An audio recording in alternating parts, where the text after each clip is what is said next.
নমস্কার, প্রিয়াঙ্কা সোম কিচেনে আপনাদের স্বাগতম। আজকে করছি কাঁকরোল ভাজা। কাঁকরোলগুলো ভালো করে ধুয়ে কেটে রেখেছি। এর মধ্যে মিশিয়ে দিলাম নুন, হলুদ। এগুলো কাঁকরোলের গায়ে ভালোভাবে মাখিয়ে নেব। একটা একটা করে মাখিয়ে নেব, যাতে প্রত্যেকটা কাঁকরোলের গায়ে হলুদ আর নুনটা লেগে যায়। এই কাঁকরোলের মধ্যে ফাইবার আছে, যেটা আমাদের হজম করতে সাহায্য করে এবং কোষ্ঠকাঠিন্য কমাতেও সাহায্য করে। কড়াই বসিয়ে তেল গরম করে নিলাম। তেল গরম করে কাঁকরোলগুলো এক এক করে সব বসিয়ে দেব। এরপরে ঢাকা দিয়ে দেব।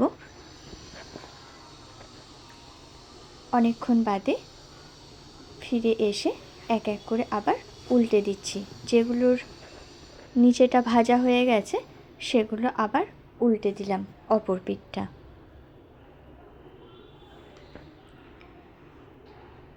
এতে ভিটামিন সি, ভিটামিন বি এবং বিভিন্ন খনিজ উপাদান আছে।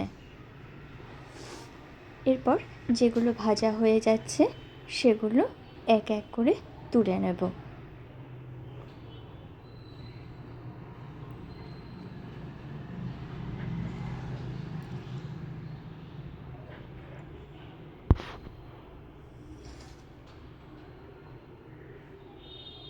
এটি শরীরকে অক্সিডেটিভ স্ট্রেস থেকে রক্ষা করতে সাহায্য করে।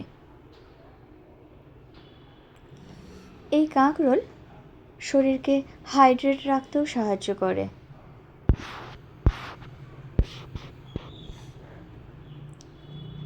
এটাই খুব কম ক্যালোরি আছে।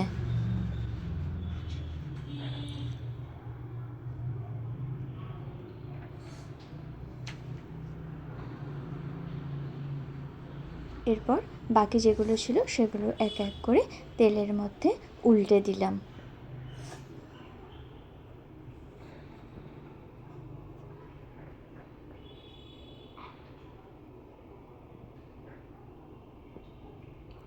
দু পিঠই একটু ভালো করে ভেজে নেব।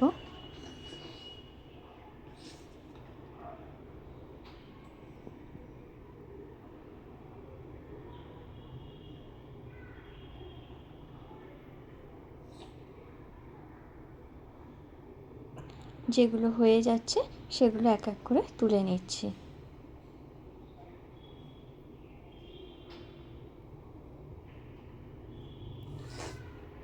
সবগুলোই ভাজা হয়ে গেছে। এরপরে সবগুলো তুলে নিলাম। তৈরি হয়ে গেল কাঁকরোল ভাজা। এটি গরম ভাতের সাথে দুর্দান্ত লাগে।